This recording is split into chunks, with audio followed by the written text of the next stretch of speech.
Hello everyone, welcome back to the channel. Thank you very much again for joining me. And yeah, it's November, and of course round one of the autumn series has just concluded last weekend. Everything in full swing at the moment. The Springboks faced off against Japan at the Wembley Stadium, and then we had the All Blacks going up against Ireland in Chicago, I think it was. Not a huge turnout to the Springboks game, unfortunately, due to the fact that probably because England was playing Australia just down the road at Twickenham. But still, what a game. Springboks basically demolishing Japan 61-7.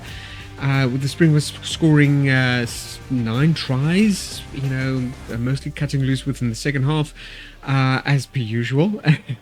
And Japan only managed to get 1 try in the second half as well.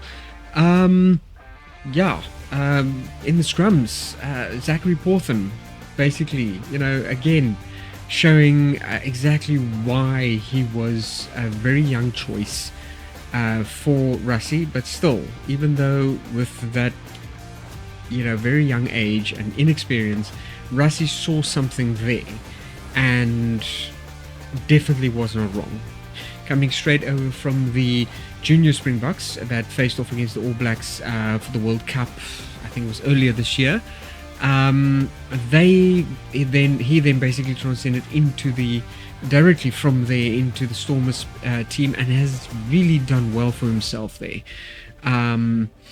His praises were sung by John Dobson throughout almost every single game he played in within the URC, especially the last 2 games where he performed absolutely admirably. And now he's coming in as the youngest Springbok prop in history, as far as I can remember. And he's literally, from the word go, just absolutely showed his mettle. Unfortunately, the victory over Japan did come at a price, though. Arendse going off quite early in the game. I think it was around about the 18th, 19th minute, due to a knee injury. What basically happened is that one of the Japanese committed into a tackle. I think it's either on Lewis or Malcolm Marx. Missed his target completely, hitting Arendse with a sort of a side swipe motion on the knee. I think basically, injuring I suspect some ligaments in the knee as well. Although South Africa went ahead to score a brilliant try right there, unfortunately, turning around, seeing Ox lying on the ground, not doing too well, being walked off luckily not being carted off by the little stretcher, or anybody with stretchers, but walking with great difficulty, being escorted off by the EMTs, and it's now been released that he's coming home. His autumn series tour is completely finished now. That knee is not going to carry him through, leaving though with 4 iconic words that he will be back. And we all wish him an absolute speedy recovery, hoping to see him back very soon, like the Terminator says. He is kind of a Terminator, isn't he? I mean, going into any kind of scrum, you really fear the power and the raw sheer power of Arendse. I mean, if that guy drops his hips, he's going forward and there's no stopping him. Zachary Porthen, a very good substitute. Of course, with him being in the game already, it was Gerrit Steenekamp's on Gerrit Steenekamp's shoulder, basically coming in to take over from Arendse. Also, doing very well for himself in the game, although he was scheduled to go on in the second half as part of the bomb squad. Unfortunately, with all the injuries that the Springboks has been suffering lately, it has become necessary for Rassie to kind of put guys in that's had different plans for, I think. Malcolm Marx, an overwhelming presence on the field. Most of the turnovers basically from him. Fantastic strength, form, very quick at the breakdown, and was just, winning so many turnover balls for South Africa. It was a feast. He's like going down like a lion, just pulling down a wildebeest, and he just wouldn't let go, like a pit bull with a bone. Zachary Porthen, like I said, debuting at 21 years of age, definitely the youngest prop to ever debut for the Springboks, and did extremely well. I can see great things in this young man's future coming. Arendse nailing down the lineouts, doing absolutely well, winning quite a few pairs of lineouts for us, doing extremely well, getting us, with furthering the pressure and the dominance of the Springboks within the team. Siya Kolisi scoring the very first try, leading from the front in the opening minutes of the game. Made 11 tackles, multiple breakdowns and set plays from him as well. Looked lighter and sharper than in recent years. So I think, I don't know if he's doing what he's doing, but he's doing something right. Hopefully to see a lot more coming from this stalwart veteran in the Springboks team. Franco Morstead playing at number 7. Definitely the quietest of the back row. Also made multiple tackles. Typically efficient with his set plays as well. Making 11 tackles, quite a few meters made as well. Made stamping his mark down on the Springbok game last Saturday. Jasper Wiese also made some fantastic turnover balls, quick at the breakdown as well. But I think the prize for those set plays definitely went to Malcolm Marx. Like I said, Bomb Squad coming out quite comfortably in the second half. Although Gerrit Steenekamp being introduced quite early into the game to replace Oxenchair there. Andre Esterhuizen, wow, another absolute versatile player coming in as a hybrid front row. Usually he makes up the center position. Either, I think it was normally about outside center that he plays, but donning the number 20 jersey for this game, and definitely very strong play from him as well, scoring a try in this 63rd minute with an absolute powerful drive over the try line.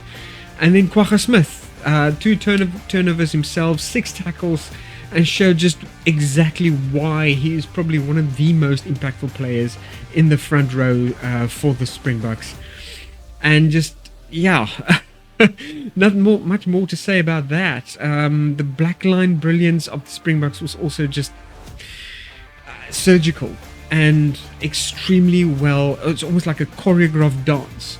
Sacha Feinberg-Mngomezulu definitely making a massive impact by winning one of his up and overs as well, which he normally does in sort of every second or every third game. Very dynamic, very electric kind of gameplay from him, as always. Kicking 16 points overall for his team, running lines, making line breaks. Like I said, the up and over try scored by him and converting his own try was also just absolutely it's just typical Sacha type game, electrifying games that he plays. Eddie Jones himself lamented about Sacha, in the post-match interviews, praising him and Rassie Erasmus for spotting that absolute talent within the young man. Cheslin Kolbe at full back, now not really the kind of position that I've always thought of putting him in. He is a very versatile player, but really very dangerous on the wing. When Kolbe is given enough space and he cuts loose, there's very few people that can actually pull him down, and it usually takes quite a few of them to kind of block him and put a stop to it. Curtly Arendse on the left wing, also performing absolutely brilliantly with a fantastic team up play between him and Cheslin Kolbe, sliding over the try line for his first try. I was like sort of thinking, that that field wasn't wet, because they played in a lot of raining conditions on that day, if that field hadn't been wet, would that have been a try? Because, his momentum combined with the wet field and physics just totally did it for him. Ether Hooken as well on the right wing, solid performance in this young man's role. Though less involved in this match than he has been in previous matches. But then again, you do have your on days, you do have your off days. There are days where you almost feel like you don't get your hand on the ball at all, and then you have the days where you get your hand on the ball and there's not much you can really do with it. We've seen a lot of efforts coming from top talent like him, Sebastian de Klerk as well, Jesse Kriel, David Kriel, that really makes a lot of impact as soon as they get their hands on the ball, but they can't yet, sort of carry that through to almost every single game. But that, such is life, such is rugby. We've all been there. Jesse Kriel as well, captain of the day, as soon as Siya Kolisi went off, being replaced himself in the second half. He led well, even scoring a try within the 79th minute. Allowing Sacha again to kind of make his 30-second stall tactics before he slotted the winning conversion for the Springboks on the day. Damien Delende, powerful carries for that man, and solid defensive play as well, making several tackles and just showing once again that there really is no substitute for experience. Which is why, a lot of people have been calling for more young blood and talent to basically come in to the Springboks. Some of the veteran players already getting on in years, walking on quite stiffly to the big 4-0 age. But again, people like Sia, people like Eben, people like Arendse Snyman, Kwagga Smit, and even Kobus Reinach and Damien Delende showing once again that there is just no substitute for experience, and we do need these guys, especially to kind of show the ropes to the younger players, preparing them for especially coming into the 2027 World Cup. We are going to need to really know our oats there. Especially this coming weekend, we are facing against an extremely strong team within France. And yeah, we're going to really need to bring our A game. And this is also crucially where we needed Arendse as one of the absolute most solid front row props for the Springboks. We are seriously going to miss him in that match. And there is, a bit of a thought among some people questioning the logic behind Rassie using Arendse within this game. It is Japan, not a very strong team as of yet. They have got a lot of improvement to do in the future, although they have, like Argentina, come a long way.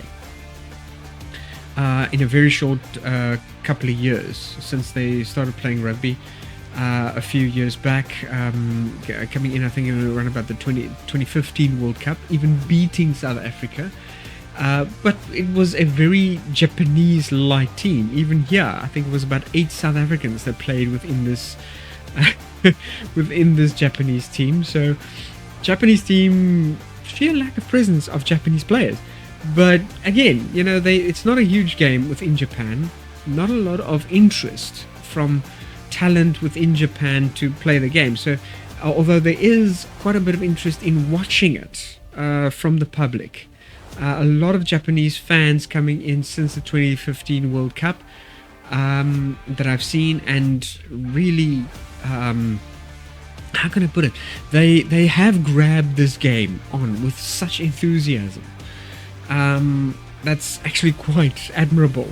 But then again, it's the Japanese. Their culture, I think, is just completely very passionate, especially around sports. And, a lot of other things as well. They always try and strive to do better, to try and perfect themselves. As you see, most of the legends surrounding the samurai. the honor, the discipline in their culture. It's always been a huge thing that I admired of them. And they carry it through to almost everything else, including their sport and including rugby, which is quite refreshing to see. Yellow cards, Shuhei Yakiochi, I hope I'm pronouncing that correctly, getting a yellow card within the 35th minute with a penalty try with as a cherry on top, through a cynical collapsing of the rolling maul. Exactly, basically what happened to Malcolm Marx, except not really, going over the side entry there, but cynically collapsing the rolling maul, preventing a try, and got punished for it with a penalty try and a yellow card. Then Ben Gunther going off in the 43rd minute, also for a high tackle on Siakolisi. Japan playing basically with 13 men for a brief period of time within the game. So very good performance by the Springboks all over. And also not too bad by Japan.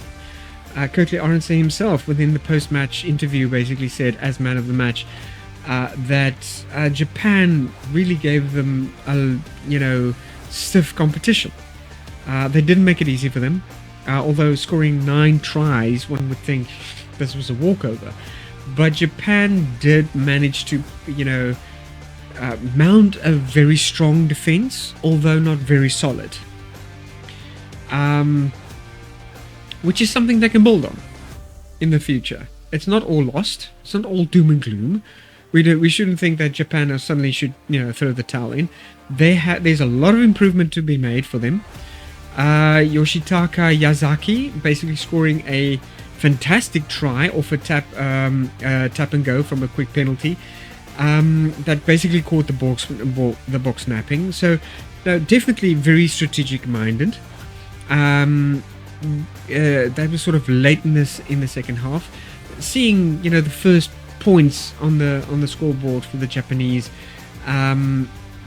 ensuring that they don't go home completely empty-handed, with a total whitewash. But yeah, there's a lot of improvement that can be had, but they have got the foundation down, and I think Eddie Jones has done a very good job at sort of prepping these guys. They have got a solid foundation they can start building on now for future years and seasons of playing the game of rugby. We also do have to understand that also with very few clubs in Japan, rugby isn't that often played, and I think Eddie Jones tried to field as many of these guys as he could to try and give them maximum time on the field as well. Curtly Arendse scoring 2 tries for himself. That one fantastic try that saw him sliding over the goal line as his momentum took him over, but also that fantastic collaboration try between him and Curtly Arendse, between him and Cheslin Colby, was just absolutely fantastic display of rugby there. Jesse Cruel, as I said, scoring within the 79th minute, just sealing the deal for the Springboks there. Coach Rassie basically lamenting at the end of the game that we give credit to the whole team. Some players haven't played for us in a while, and Zachary made his debut. We'll never forget Brighton, and we know what a good coach Eddie is. So I didn't expect the score, but for me, it was more about how the players entered the match, with the respect and physicality they showed. Everything was not perfect, but I'm pleased with the intensity. He also went on to say that the plan was to get these guys because we found in the past, when we go on to the end of year tour, we had a slow start because those guys haven't played a lot of rugby. So yeah, talking about bringing the guys from Japan back into the Springbok team now, starting them off, playing them the whole game. Yeah, because like I said, in Japan, rugby isn't played that often. So these guys, when they start playing for Japanese clubs, there's not a lot of, sort of physical game exposure, in Japan. So giving them the maximum time on the field within this game, I think, is a very good move for him. But now, yes, of course, looking ahead of from now on, it is France at the Stade de France, the very stadium that we played the French in the quarterfinals, knocking them out. Not seeing a very happy Antoine Dupont because of that. Criticizing referee Ben O'Keefe quite severely for his performance within the match. So yeah, this is definitely going to be a grudge match. Rassie basically lamented that we know what it's like to play France away from home. The passion, the intensity and atmosphere in which you play there is very different. So definitely going to have their work cut out for them. France is not going to take this lying down, and they're going to want revenge for 2023. Absolutely, most definitely, as we ended all their hopes for a 2023 World Cup final victory. But yeah, the man of the match, Curtly Arendse, the man of the hour, in his own words, basically stating, "It was a collective effort. I'm just happy with a win. Thanks to Japan for not making it easy for us. As long as I can contribute towards the team, I will be happy. You must adapt in conditions like this. It's a good start for us for the autumn series, and we can build on this." So talking obviously about the very wet weather conditions that they suffered at Wembley Stadium. But yeah, looking forward, I'm pretty sure the Springboks are going to be quite psyched for facing off against their, the next foes, and telling France basically, we're ready for you guys. Throw us any challenge that you can bring. We are going to try and make the best of it in our efforts. Right, now, so coming on to the New Zealand, facing off against Ireland in the Soldier Field in Chicago. They do have a history on that field, though. I believe it was in 2016 when the All Blacks defeated Ireland again in the exact same stadium. So it was Ireland that was definitely looking for payback on this day, but unfortunately not to be. Ireland finishing off against New Zealand 26-13 at full time. Unfortunately, not making it. New Zealand starting off a bit shaky within the first half, but honestly clawed themselves back very, very well. Bit of controversy in the sort of early minutes of the game. I think it was around about the 19th or 20th minute when Tadhg Beirne was caught with an upright tackle on Burton Barrett, and subsequently received the yellow card for it, with a review to the bunker. It was actually Dan Jones that had to review for any foul play possible. Came back after 20 minutes and then basically stated, sorry, Tadhg, it's a red card. 20-minute red card. You are off. And then basically Ian Henderson replacing him after 20 minutes. I feel it was a bit too hectic. Yes, one could make an argument for foul play, although I don't think it was intentional at all. It was just sort of a brain fart from Tadhg Beirne. Basically, it was from a phase play. Roigard basically retrieved the ball for the All Blacks, passed it on to Burton Barrett. Burton Barrett charging forward straight into Tadhg Beirne. Now, the controversy comes in when you look at the replay. Slow-mo replay, you can clearly see Tadhg Beirne breaking his focus or keeping focus on the ball as Roigard was handling it. As soon as he passed the ball, you can see Tadhg Beirne looking straight at Beauden. So he's definitely there's definitely knowledge that Beauden Barrett is the receiver of the ball. He is oncoming with enough time to drop the shoulder, and then wrap the arms, which is exactly what he didn't do. Tadhg Beirne then basically straightened himself upright, folded his arms in front of him, and then made contact with Beauden Barrett. Now, there could be an argument made that probably Tadhg Beirne thought, okay, there's too little distance between me and him, not enough time for him to react. Although I'm not quite sure if that is entirely true. From my point of view, there was definitely enough time to react for him.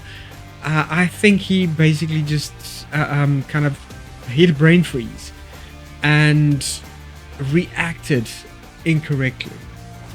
It happens. I don't think there was any intention behind it, and even Beauden Barrett has stated he's actually stood up for Tadhg Beirne, basically saying that I can't hide from the fact that I copped a shoulder somewhere up there. That's what happened. I support him in terms of mitigating whatever happens next, because I don't feel there was any intention there. So honestly, what a move by Beauden Barrett. Basically offering to, stand up for Tadhg Beirne at the inquest, because there is going to be an inquest. I'm pretty sure Ireland is going to appeal the decision for the red card, and hopefully to get Tadhg Beirne's 4-week ban squashed is in its entirety. And I think he's right. I do agree with Beauden. There was no intent there. There was no intent for foul play from Tadhg Beirne. I think he just basically hit a bit of a brain fart. It was just like a deer in the headlights, freeze up. Oh, what do I do? Fold my arms, try and protect myself. And it was the wrong move to do. Despite that, though, Ireland took a 10-point lead within the first half, despite being one man down. And then it basically just kind of got overturned in the second half, with All Blacks hitting back fantastically with their set plays. I mean, the scrums was just absolutely powerful on their side, winning several turnover balls. The lineouts was also quite significant. There was no real mistakes on the All Black side, although Dan Sheehan had a bit of trouble with his throw in, just not feeling it. I think it was just also, throwing one of the lineouts, losing it in the early seconds of the game. It just kind of set the tone for it. He didn't feel the game from there on, really. Even basically saying in his post-match interview that I thought New Zealand did a great job at getting up early. It's frustrating for us. It's sometimes we pride ourselves on winning good balls so that we can launch our attacks on, and this just didn't happen in this game. Scott Robinson lamenting after the game also that we love a scrum. It was really clear and legal. The scrum dominance led to the field position that allowed the bench impact players to score. And he's absolutely right. From their scrum set pieces, they really launched some of the most powerful attacks that Ireland just didn't have any answers for.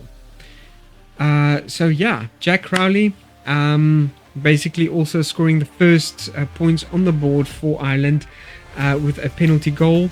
In the 16-minute, Tadhg Furlong basically crashes over the try line, scoring a fantastic try for them as well, even though they were just 14 men. And then also, Adi Surveyor, 19th minute, responded with an absolutely brilliant and spectacular try. Will Jordan's line break basically offloaded in an absolute fantastic, started the sequence of an absolute fantastic backline attack, with Arendse finishing it in the corner to showcase just exactly how powerful the All Blacks can be.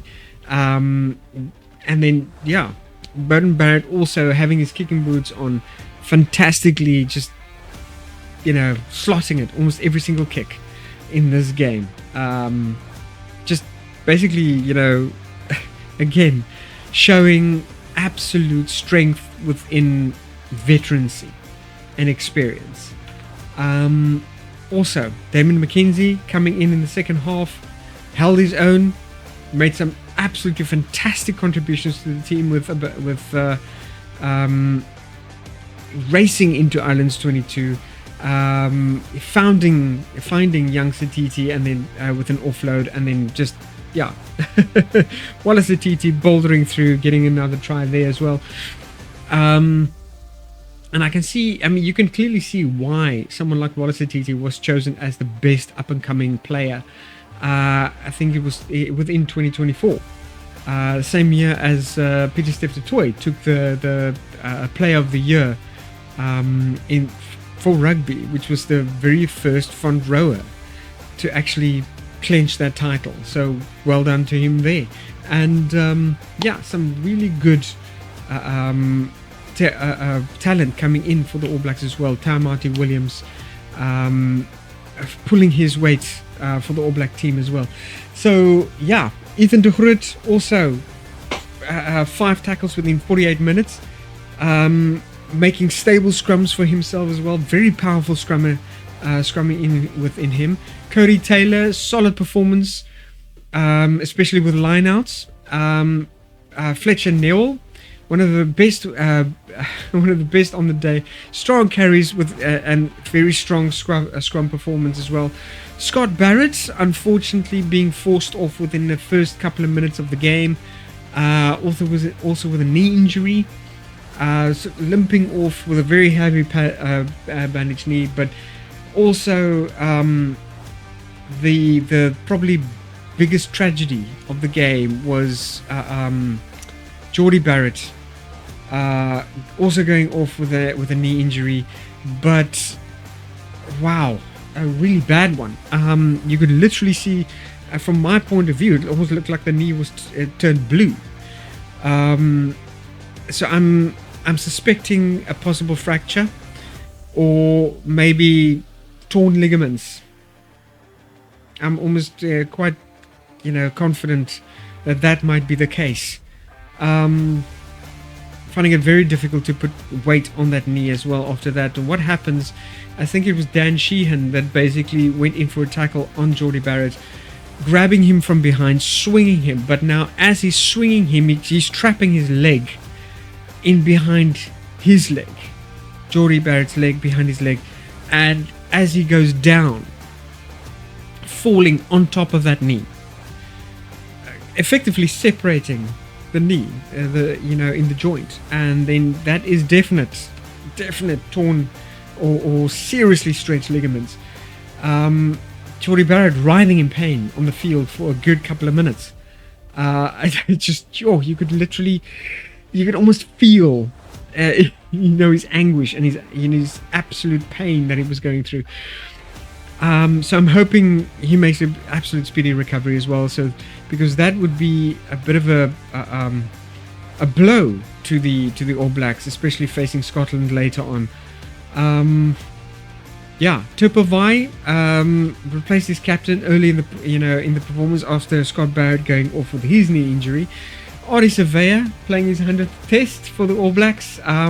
Also scoring his try within the 60th minute with a turnover ball for against Ireland. And his try in the first half was absolutely just world class. Wallace Sititi, young and up and coming player, pushing down his mark with this maiden test within this year for the All Blacks. Got a bright future ahead of him. Definitely,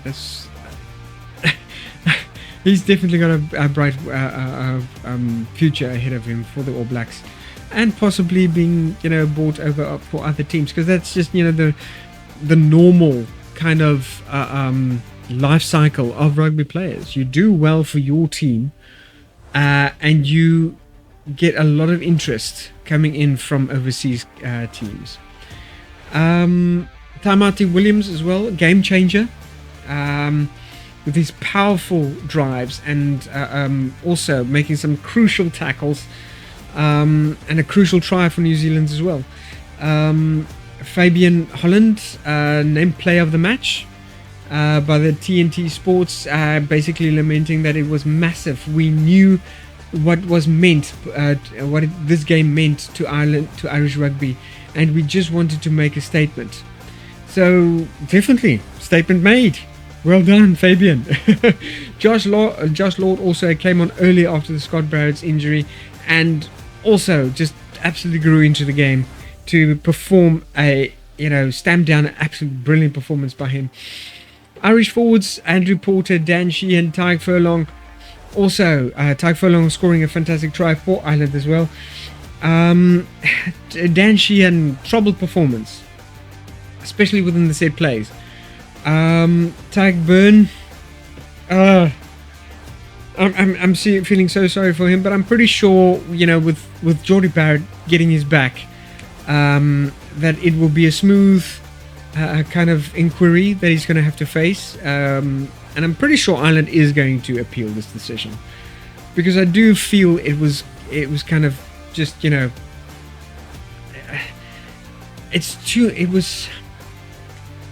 don't want to say overdone, bringing in cooking analogies, but I don't think it was justified.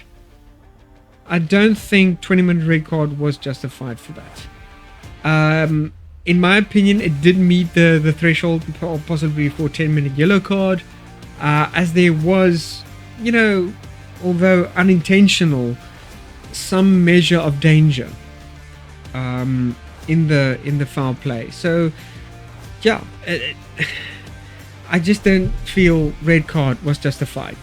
Just my opinion. Don't know. You guys can give me your opinions on, in the comments field.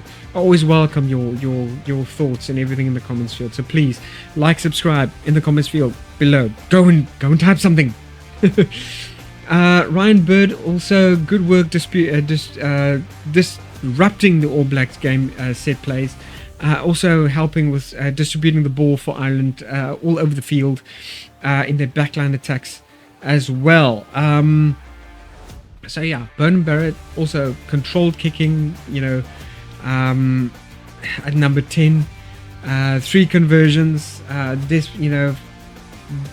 Despite taking an early hit by Tadhg Beirne, getting a bit of a wind knocked out of him there, but also played extremely well. Will Jordan, safe under the high ball, absolutely controlling that the up and overs from Ireland very well. Damian McKenzie, I can't sing his praises enough. Damian McKenzie is definitely one of my favorite players in the team. Caleb Clark making some fantastic game plays, including one massive, powerful break for himself. Jeez, it was such a pleasure to watch this game, and then just everybody pulling their weight all through it. Figgy Tau, Cam Roigard, Caleb Clark, they all just absolutely pulled their weight into an absolute beautiful game for the All Blacks. Jack Crowley, Gary Ringrose, Gibson Park, and Jamie Osborne also pulling their weight, giving some fantastic performances for Ireland. Unfortunately, not impactful enough to make any kind of notable difference. But I think that 20-minute red card really did have quite an impact in the Irish performance from early on in the match. So I can't really dunk on the Irish too much. They have played a strong game. They did as well as they could with what they had. So all kudos to them. Andy Farrell lamenting after the game that I'm disappointed to lose any game.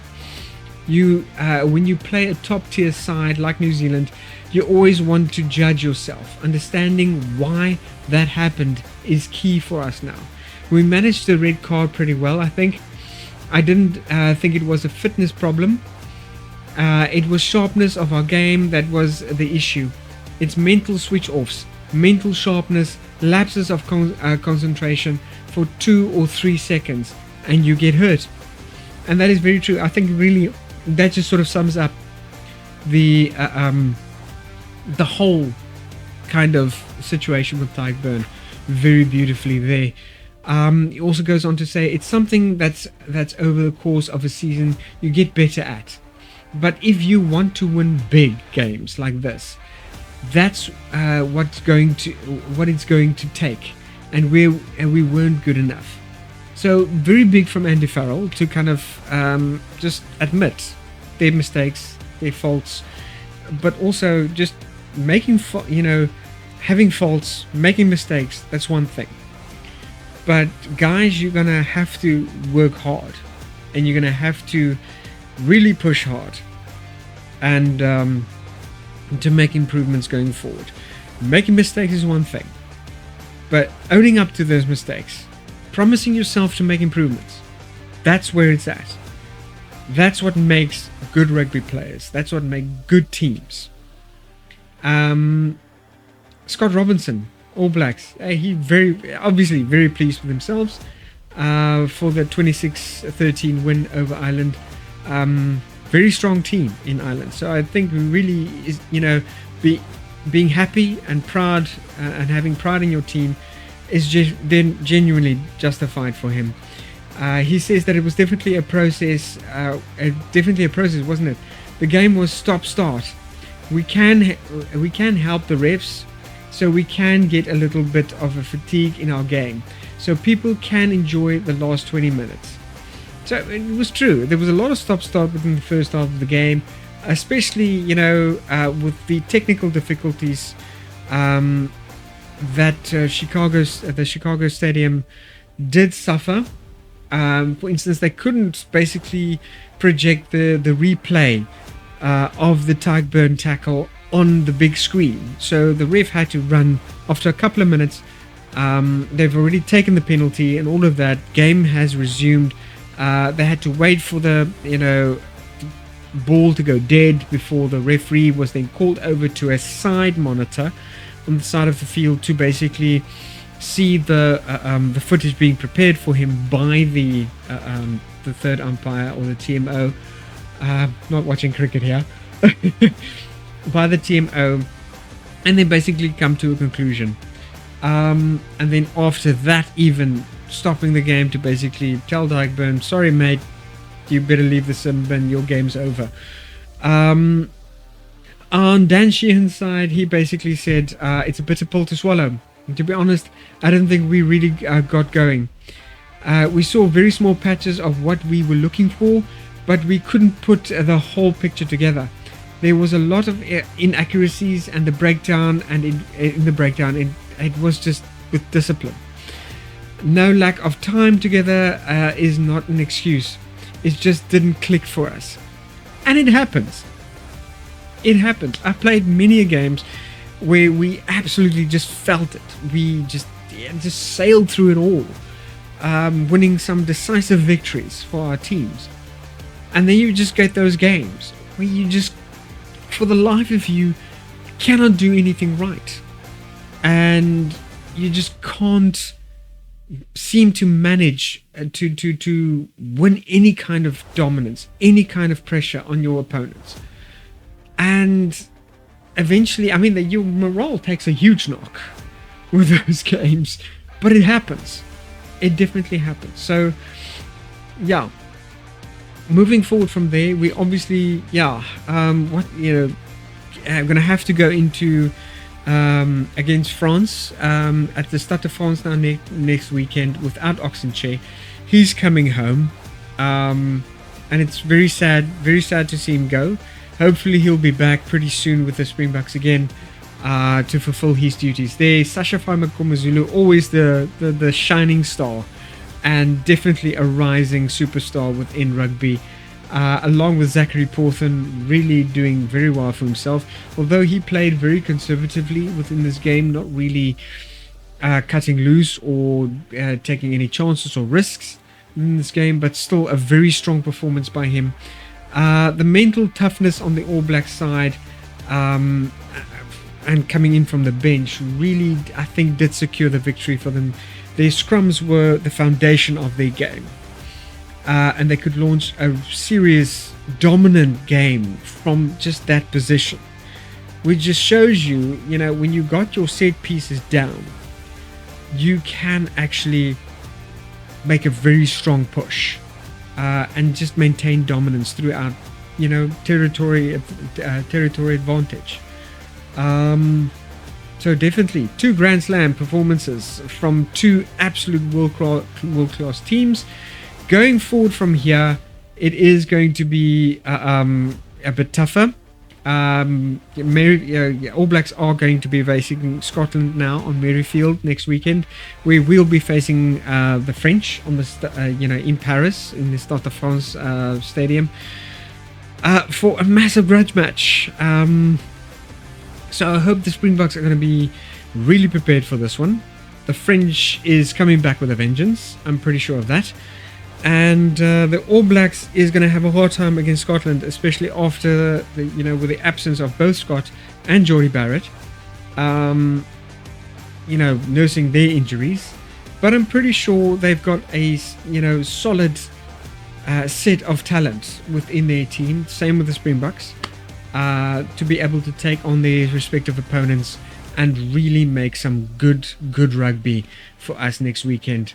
And with that, guys, I'm signing off. That's it from me. Thank you very much for joining me once again. I'm hoping to see you guys next week when we'll be reviewing and analyzing games for the Springboks and the All Blacks yet again. They're just 2 of my favorite Southern teams. So I'm thinking I'm just going to throw my weight in behind them for this autumn series and hopefully bring you all the glamour, the glitz, the absolute brilliance of these 2 teams within this tour. Please take care of yourselves and your loved ones. Without any further ado, I bid you all farewell. Thank you very much and peace out.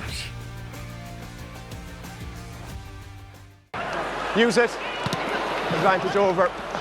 Clearance made by Fujiwara. Feinberg-Mngomezulu gives trace to his own kick. Backwards. Ball not gathered, but it is by Feinberg-Mngomezulu. The opportunist strikes of the hoisted kick. That kick has to be accurate. It can't be too long. If it's too long, he gets it. But look at that, manages to cause a little bit of disruption. And it's a gift at Wembley Stadium for Sacha Feinberg-Mngomezulu. Plenty of pressure. It was St. John Lee that felt the heat.